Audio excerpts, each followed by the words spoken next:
What does that mean? I mean, if you're one of those communities that they're trying to woo, trying to win over, well, that can be a lot of fun. Except that, will you still be on their popular list a week from now? Or a month from now?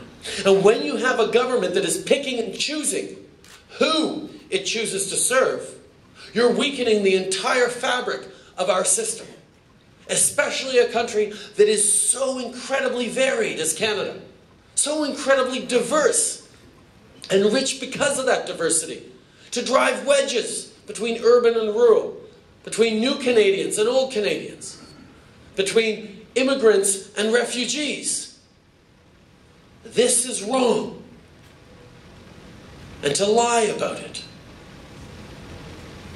To have Jason Kenney refuse to admit that every single year he has been immigration minister, we have accepted less parents and grandparents on sponsorship. That's why we're waiting up to 12, 13 years to bring over our parents and grandparents. And as a number of people have said to me, Justin, I'm glad to be here in Canada, but I'm not really here until my mum and dad are here.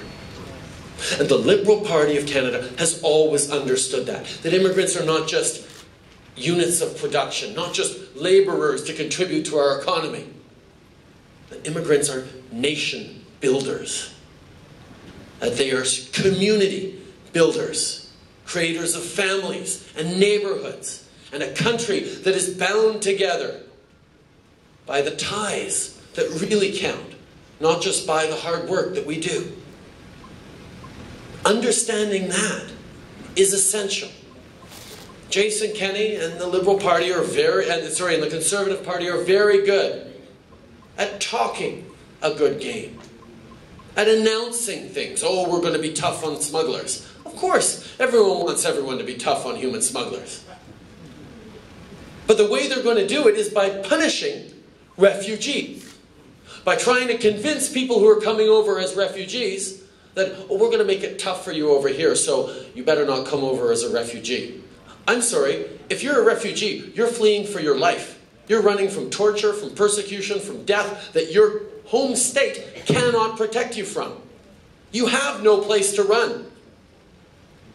So it's not 5 difficult years that Canada can put to you that's going to deter you from fleeing for your life.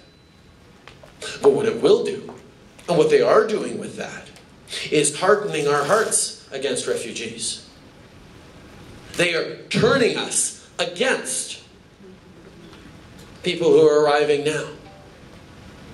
They're saying to you, the reason you're having to wait 12 years to bring your Papaji over is because there are Tamil boats showing up.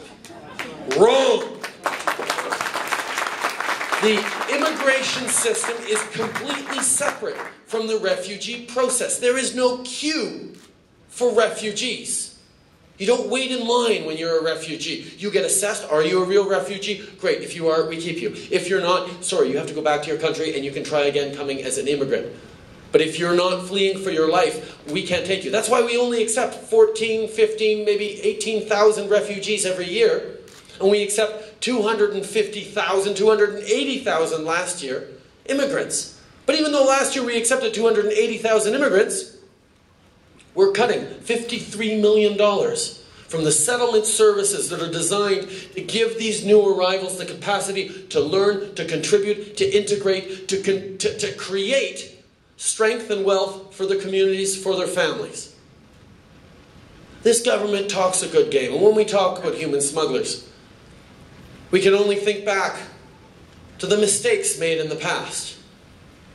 The St. Louis, a ship filled with Jews fleeing Europe before World War II, that we turned around. And of course, the Komagata Maroon. And it's all well and good that Mr. Harper says he apologized for it, but I am very, very happy to announce to those who haven't heard that today in Brampton, our leader, Michael Ignatieff, committed, formally and solemnly, that on the floor of the House of Commons, in the Parliament of Canada, there will be, under the Liberal government, an express and full apology for what happened.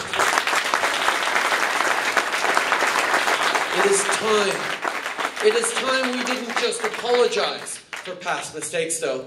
It is time we act, not just to redress them, but to learn from them. The division, the hardening of hearts against refugees, the division within communities, the strategic electioneering that drives so much of their policies is weakening our country. The Liberal Party knows that the only way we can build a strong country that will be a model for this world is to pull together and step up. To realize that we deserve better than a government that hides the truth, that is in contempt, not just of Parliament, but of Canadian people, that doesn't trust us with the facts, that shuts down anyone who dares criticize them, whether they be independent whistleblowers or officers of Parliament. A government that does not let pesky facts get in the way of their driving ideology and their quest for power. Right now, my friends, we are in a moment where we have to choose. We have to choose what kind of Canada we want to build. What kind of Canada we want to be part of. What kind of Canada we want to leave to our children and grandchildren. And that Canada can only be given if we start electing people like Shinder and Pam and other members of the Liberal Party to this House of Commons and form the next government of Canada under Michael and Dacha. Thank you very much. Merci beaucoup.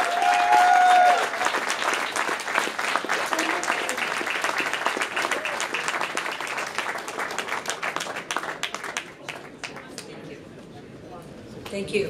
Thank you, Justin. Well, thank you very much for coming out tonight to meet our special guest, Justin Trudeau.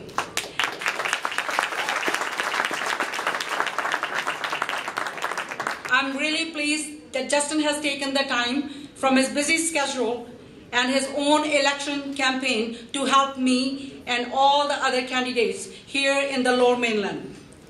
We really appreciate the help. It is fitting that Justin should be here in Surrey just days after the 29th anniversary of the adoption of the Canadian Charter of Rights and Freedoms.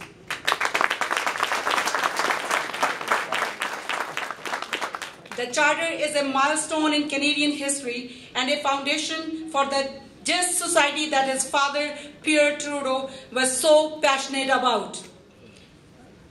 We, here in this room, are really products of that tolerant, open, caring society that Pierre Trudeau was the champion of, and that is his son, Justin, continues to promote today.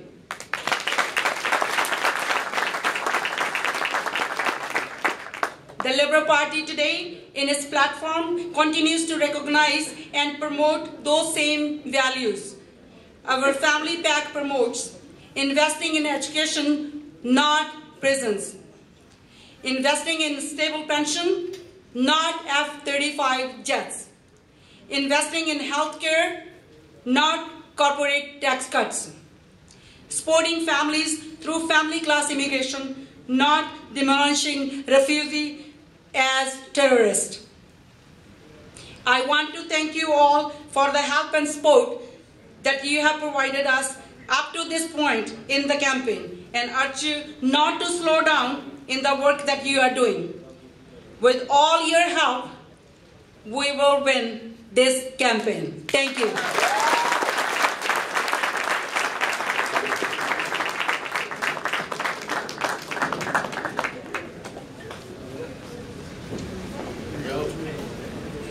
All right, big cheers, guys.